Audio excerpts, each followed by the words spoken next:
Hai, Assalamualaikum, apa kabar? Semoga selalu dalam keadaan sehat dan juga bahagia ya. Di video kali ini akan dijelaskan sedikit sinopsis untuk Minggu, tanggal 19 Januari 2025. Namun sebelum itu, buat teman-teman yang baru bergabung, jangan lupa like, subscribe, dan nyalakan tombol loncengnya agar tak ketinggalan video terbaru selanjutnya. Terima kasih banyak buat teman-teman yang sudah subscribe dan like video ini. Semoga teman-teman semua selalu diberikan kesehatan dan rezeki yang melimpah. Sebelumnya, Aksa tampak begitu panik ketika melihat Amira mengalami pendarahan mendadak. Tanpa pikir panjang, ia segera membawa istri sirinya itu ke rumah sakit terdekat. Di tengah perjalanan, pikirannya penuh dengan ketakutan dan rasa bersalah. Takut jika sesuatu terjadi pada Amira dan janin yang dikandungnya. Meski nafasnya terengah-engah dan tubuhnya dipenuhi kecemasan, ia tetap berusaha tenang demi memastikan Amira sampai di rumah sakit secepat mungkin. Sesampainya di rumah sakit, dokter segera melakukan pemeriksaan menyeluruh, termasuk USG untuk memastikan kondisi janin. Setelah beberapa menit yang terasa seperti berjam-jam bagi Aksa, dokter akhirnya memberikan kabar baik bahwa janin dalam kandungan Amira dalam keadaan sehat. Dokter hanya memperingatkan agar Amira lebih berhati-hati dan menghindari aktivitas berat. Melihat layar USG yang memperlihatkan denyut kecil kehidupan di dalam rahimnya, air mata Amira menetes. Ia merasa terharu sekaligus bersalah atas kecerobohannya yang hampir membahayakan calon bayinya.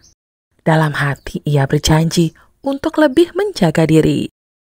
Di perjalanan pulang, Aksa mengingatkan Amira dengan nada tegas namun penuh perhatian bahwa ia tidak boleh gegabah lagi.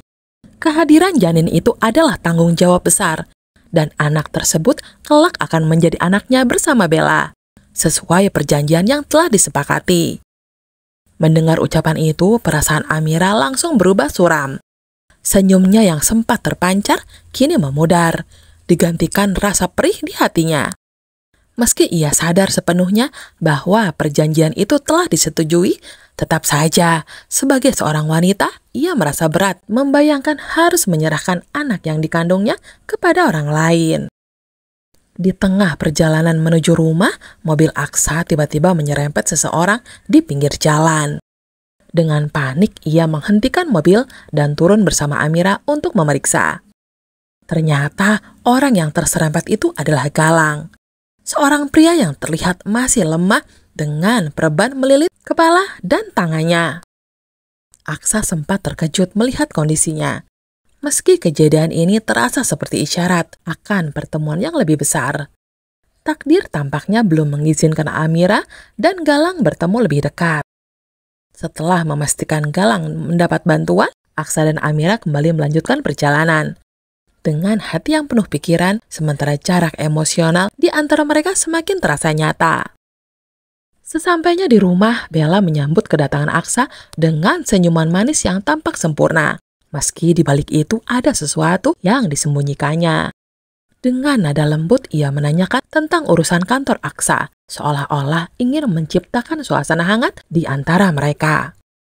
Namun perhatian Aksa yang awalnya terfokus pada sapaan Bella segera beralih pada sesuatu yang mencurigakan. Sehelai rambut pendek yang menempel di bahu Bella. Rambut itu jelas bukan milik Bella yang berambut panjang. Dengan raut penuh tanya, Aksa mengambil rambut itu dan memastikannya dengan seksama. Bella terkejut melihat perhatian Aksa terhadap rambut tersebut. Ia menyadari bahwa rambut itu milik Zaki, pria selingkuhannya yang sebelumnya sempat menyandarkan kepalanya di bahunya. Dalam sekejap rasa panik melandanya. Namun ia segera berusaha menutupi dengan jawaban spontan. Bella mengarang alasan, mengatakan bahwa rambut itu mungkin terbawa angin dan jatuh begitu saja di bajunya. Namun Aksa tampak tidak begitu saja percaya. Logikanya menolak kemungkinan bahwa angin bisa membawa rambut sejauh itu. Meski Aksa tidak langsung menuduh, nada skeptisnya semakin terasa, membuat Bella semakin terdesak. Dengan segala kepandaiannya, Bella terus mencoba berkelit, meyakinkan Aksa agar tidak meragukannya. Sementara itu, Amira yang berada di ruangan yang sama hanya memperhatikan dengan senyum datar. Ia telah mengetahui hubungan terlarang antara Bella dengan seorang lelaki sejak lama. Tetapi ia memilih diam untuk saat ini.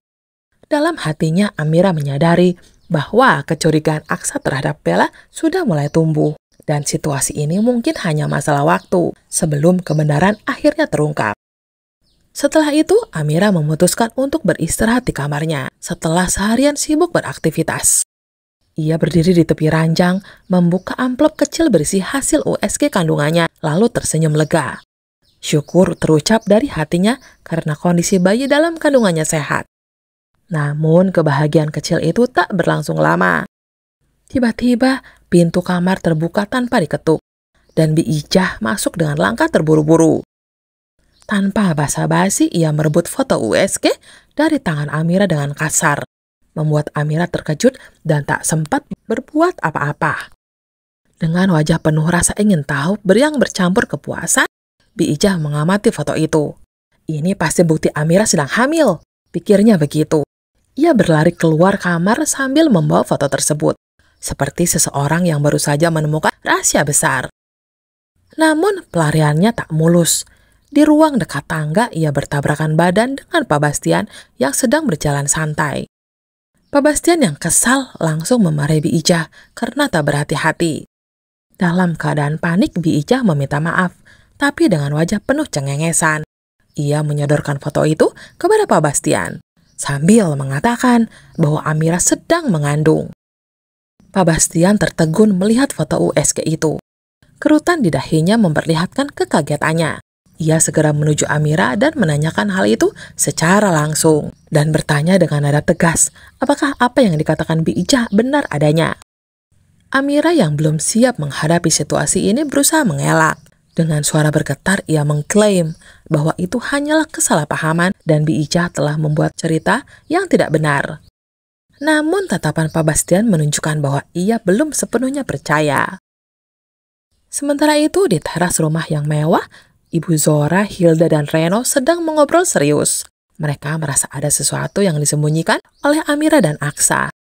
Kecurigaan ini membuat mereka berencana menyusun strategi untuk mengungkap rahasia tersebut.